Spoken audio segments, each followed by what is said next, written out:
Hello, it's nice to meet you. My name is Cedarbow Seiji, and I'm a professor at Busan National University in Busan, Korea. I've lived in Korea on and off since the mid 1990s. In other words, I moved here since before HOT debuted. So today I'm going to give you a sort of quick overview of the history of Korean popular music. If we go back to the end of the Joseon dynasty and we look at Korean traditional music, then we can generally group Korean traditional music as being religious music, court music, music of the people, and newly created traditional music, which did not, of course, exist in the Joseon dynasty, but does exist today because people continue to express their artistry using traditional instruments and traditional musical modes. I would love to introduce you to all of the popular music of the late Joseon dynasty, but instead I'm just going to try to show you a couple of key elements of Korean traditional music, which has connected through to the present day. This is an example of a gayagum sancho piece being played by one gayagum player with one drummer accompanying on the jangu drum.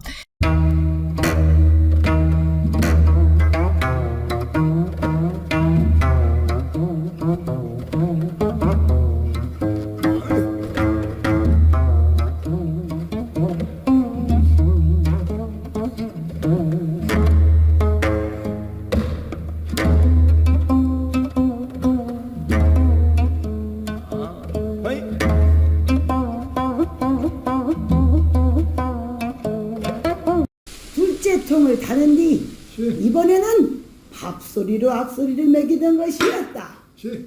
또한 통을 대지었고 감기여라 독지야 지름 지름 단걸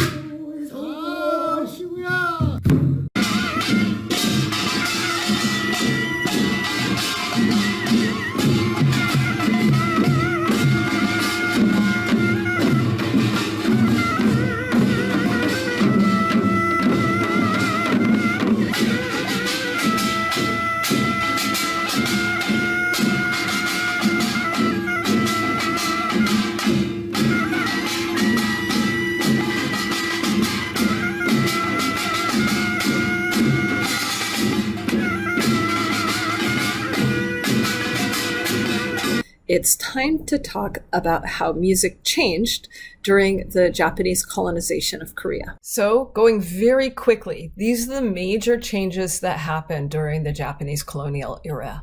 First, music doesn't have to be consumed live anymore. You can actually consume music through phonograph records, and starting in 1927, when regular broadcasts began, through the radio. And part of that is that we start to have music industries and music executives, and they are trying to get commercial success. So they're trying to sell massive numbers of units of phonograph players, of records themselves, and later of radios.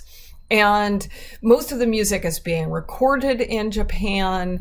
The music, of course, then is heavily influenced by the technologies and the thinking of these people in Japan, who are often the people deciding who should be recorded, what should be released. And in some cases, even there are Japanese performers who are the backup musicians in recording. Now, some people would talk about that in terms of censorship, but a lot of the times the major censoring organ was just how do we make money? And that meant that these executives would try to stay away from anything political, of course.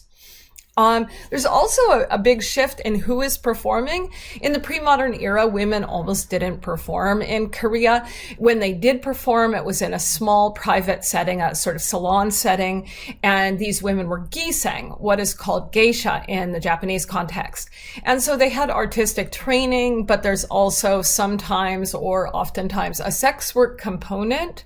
So they're not having women performing on public stages is really a new thing. And it was actually a way you could sell records. You'd put a beautiful woman's photo on the cover and people would be able to take home not just a record, one-sided at first and later two-sided with 3 to 3.5 minutes on each side.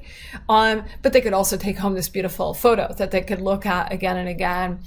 And Korean performances, the genres shift. First, they start to bring in these new instruments and things like that, and they start to adopt new performance formats, partially because records are only 3 to 3.5 minutes long, so that changes the way you have to build up your music for the recording. And then, of course, they're influenced by all these new genres, not just genres that they're hearing from Japan, but genres they're hearing from the West via Japan. This slide shows the difference between the popular music in the 1920s and in the 1930s. So by the time that we get to the 1930s, Korean traditional music is no longer the most popular kind of music in Korea. Now, we still have minyo, but it's in the format of shin minyo or new minyo, which has adopted, among other things, using a lot of Western instrumentation. There's also Western popular music known with the umbrella term jazz, which included blues, rumba, tango, and lots of other things. And most of all, there's yuhenga. Shin minyo became, in part, yuhenga, which was the first truly popular music made in Korea. And this is when music becomes for the people. It's not for the elite anymore. I'm just going to play you this one song to show you how cosmopolitan Korean music became. This is Park Hang-nim and Kim Hae-sung from 1938 singing Telephone Diary in 3 different languages.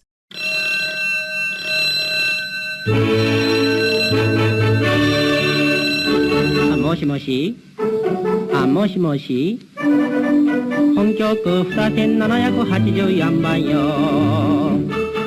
할로 할로 당신이 청은씨요 네네네 What is your name? 어쩌냐 속살 편진 버섯을 태지요 아약한 군줄 살도 달고 불시계를 했군요 정 I love you 아이고 망치켜라 I don't know bye bye 아차차차차 저 끊지 말어요 저도 맞대 끊으며 나는 시려 나는 몰라요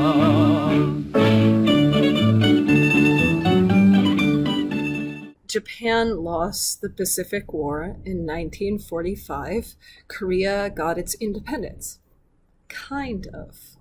Unfortunately for Korea, it ended up divided by other countries at the very start of the Cold War, and the South became a state allied closely with the United States and other Western powers, while the North was in a closer relationship with the USSR. And so what happened next was a development of Korean popular music closely tied to the American military. A large number of American military forces were stationed in Korea, and they needed to be entertained in some sort of way. Because it was before the era of Netflix and Spotify, people generally turned to live entertainment at stages on and off base. And these were known as the Mipalgun shows, the American military base shows. And they were Koreans covering American music in English for the soldiers.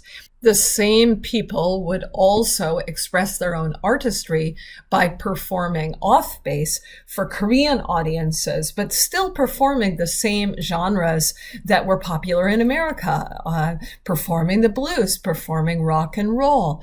A great example of this is Shin Jung-hyun, who first performed on the American military bases with a group called Ad 4, and by the 1970s was performing only for Korean audiences, but is one of the best known Korean rock and roll artists of all time.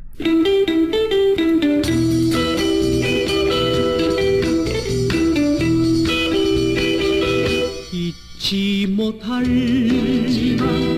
빗속의 여인 지금은 어디에 있나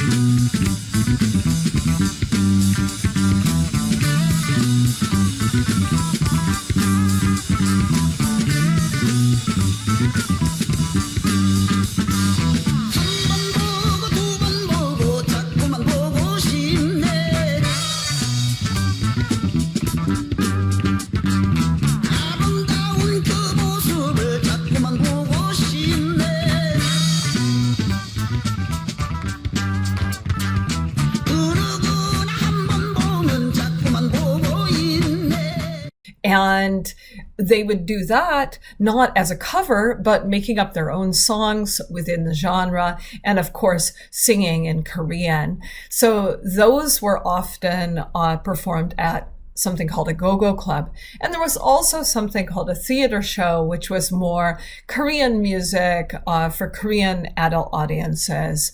In the poverty of the 1950s, 1960s, 1970s in Korea, earning money by performing for the US military was actually a very good opportunity for many performers. So that's how the Kim sisters came to be. Both Lee Nan-young and Kim Hae-sung were professional performers, but Kim Hae-sung was abducted to the north, and then Lee Nan-young debuted her daughters as the Kim sisters. The adorable little girls may have reminded the GIs of their younger sisters back home, and soon, with their vast popularity among the troops, they were introduced to an opportunity to move to Las Vegas, where they became Korea's first huge international pop stars, with an almost uncountable number of TV appearances on all of the top shows of the era. And they even had a #7 Billboard hit. Now this is a song with them singing for an American audience bilingually in Korean and English. And now, ladies and gentlemen, for the second half of our show, featuring, direct from the Republic of Korea, the fabulous Kim sisters.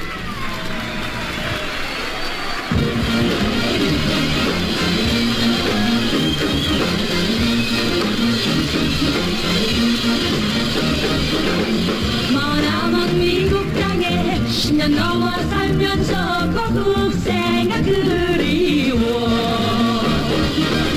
우리나라 배추김치 가뜩이만 먹다들어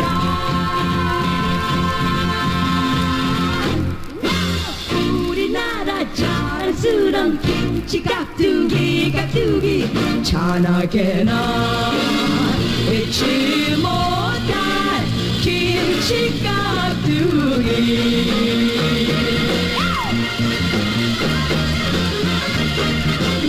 Our home is far away Memories of yesterday Now we found the other way We're in the USA With the rock songs of today We must eat the American way When we get up in the morning Everybody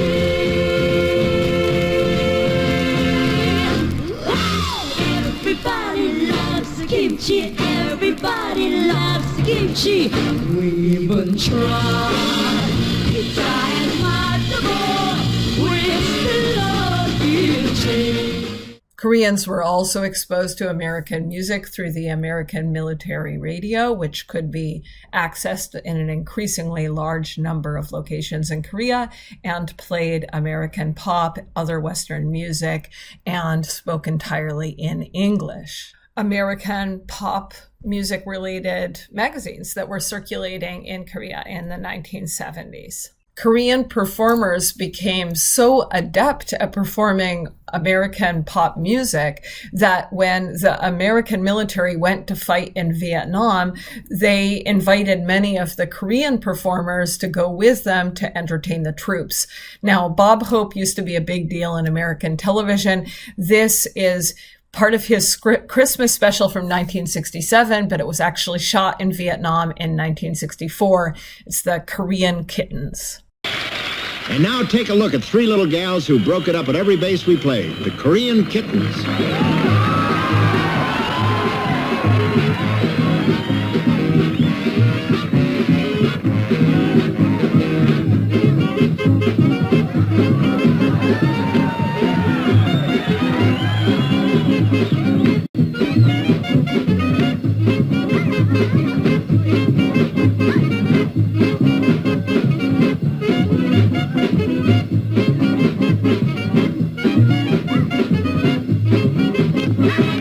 Yeah, mama, don't you tell me wrong. Come and look at that old man, yeah. Yeah, what I see, yeah. That's what I see, yeah. See the girl with the red dress on, shake it, shake the thing, yeah.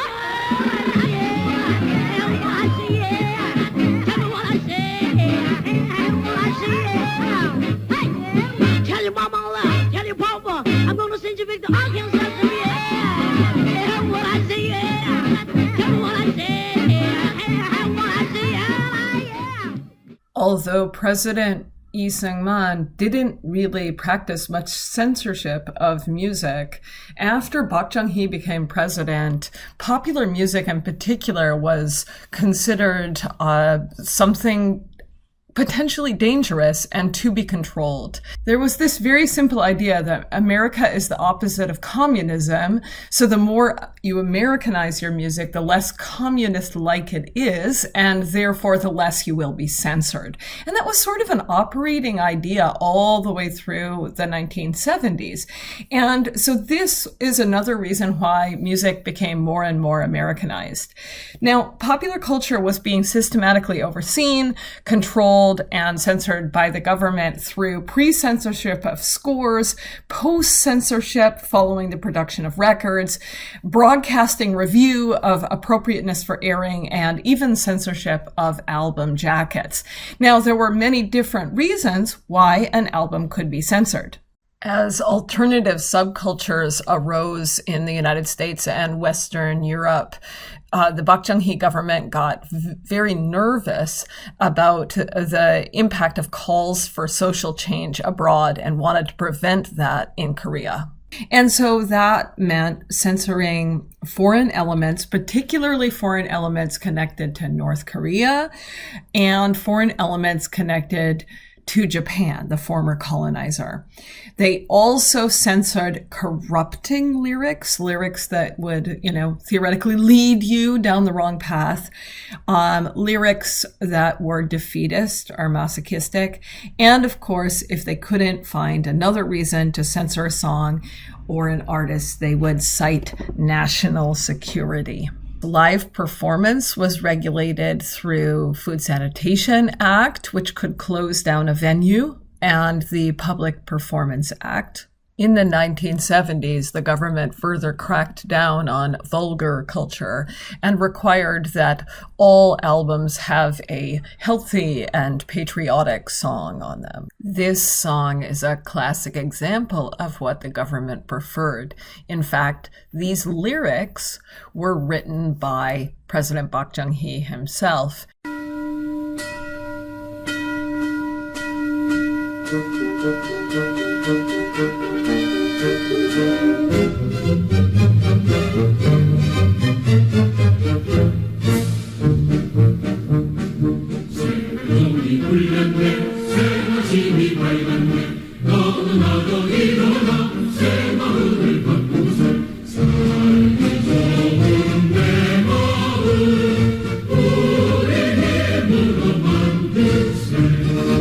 Although it wasn't what the government wanted, folk music does come to Korea. This is acoustic guitar singer-songwriter music, and it's youth culture. A lot of young people, particularly college-educated people, were getting into, singing and playing on the guitar and wearing blue jeans and drinking, draft beer and all this kind of stuff. And there was a moment in which it really was about music, but with the influence of international artists like Bob Dylan and Joan Baez, who are at this time period creating very politicized folk music, we do see that Korean artists also become more politicized, and some of them become part of the Minjung Munhwa Undong, which is the pro-democracy movement, where some of the songs that are being written become protest anthems, and singing clubs on university campuses can be places where you can exchange information about future protests and prepare to sing out loud all together. The most classic example is Kim Min-gi, who writes a song called Morning Dew. Now, originally, and perhaps when you look at the translated lyrics, you might think it's not the most political song, but it ended up becoming the anthem of the pro-democracy movement.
In this time period, a performer of trot music might have an easier time in their career because trot was not politicized.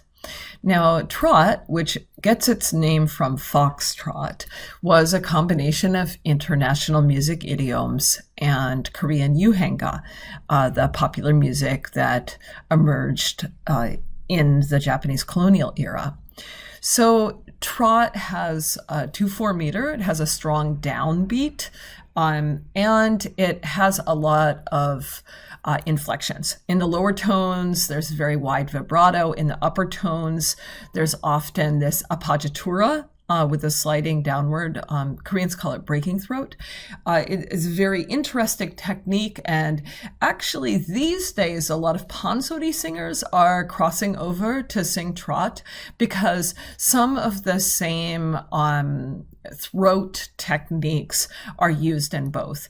But trot has historically been sort of invisible to the international K-pop audience because it has a live performance emphasis, and only quite recently, in the last 6 or 7 years, has it started to become more popular with younger audiences again. And these days we can actually see trot music videos being made. Perhaps the most famous trot singer is Lee Mi-ja, and she was actually Bok Jung-hee's favorite singer, and his favorite song was Dongbek Agashi, real classic in Korea. And I'm going to play it for you. I want you to listen to that strong downbeat.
Of the resurgence of trot music in Korea, we have to perhaps reconsider how we define K-pop. Because if K-pop is popular music from Korea and trot is at or near the top of the charts for Korean domestic audiences, then clearly that is popular music from Korea.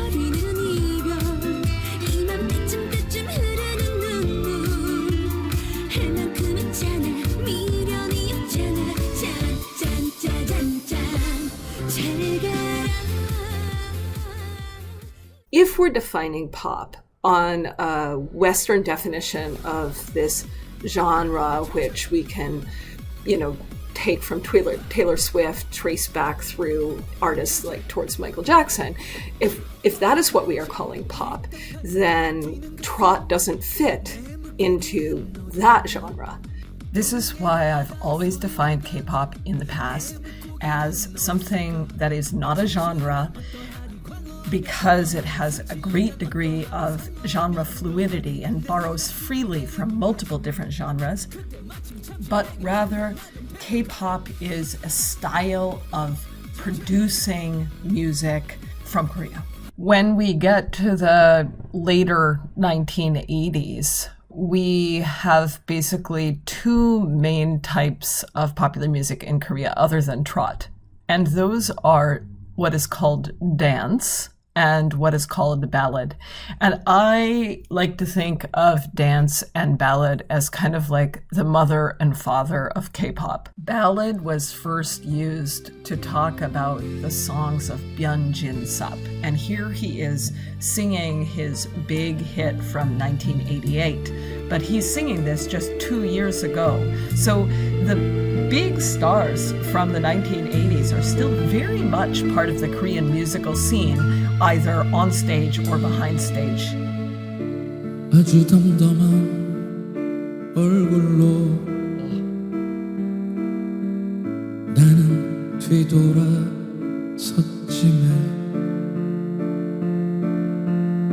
나의 허무한 마음은 가는 길이 없네.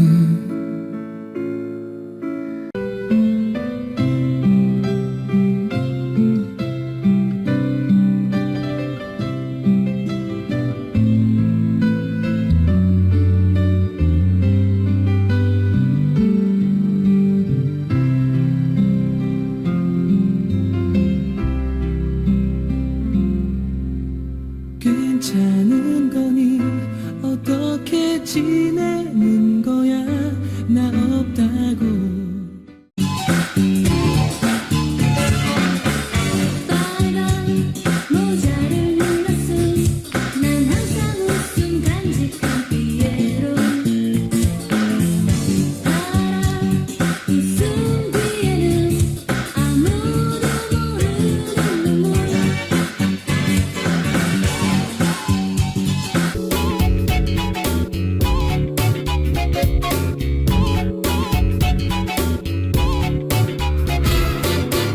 초라한 날 보며 웃어도 난 내 모습이 너무 아름다워. So Korea elects their first democratic president in 1987, and everything in the country is changing. You know, we have this huge amount of opening up, reduction in censorship, new kinds of music coming in, and young people suddenly have much more disposable income than they ever had before because Korea's economy has finally taken off. So by the time that we get to the early 1990s, it's a time of gigantic cultural growth. Hip hop, which first takes off due to the popularity of Sotaeji and Boys. So musical genius Sotaeji, together with Yang Hyun-suk, who later founds YG Entertainment, and Lee Juno, start this group called Sotaeji and Boys, and they take off like crazy.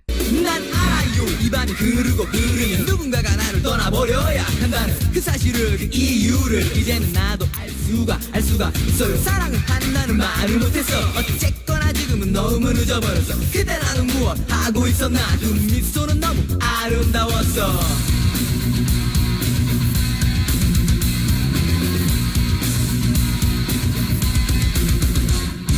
난 정말 그대 나를 좋아했어 나에게 이런 슬픔 안겨주는 그대여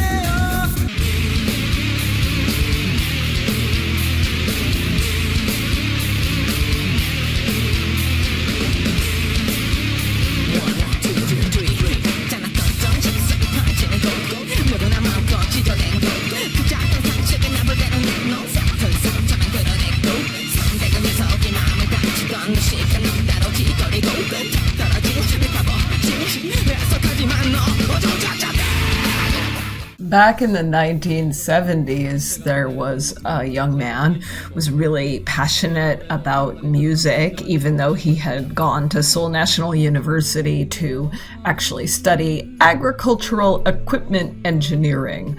And he ended up becoming a quite well-known singer. He won some university song contests and became a DJ, and later, for a short period of time, he had his own television show introducing music to audiences.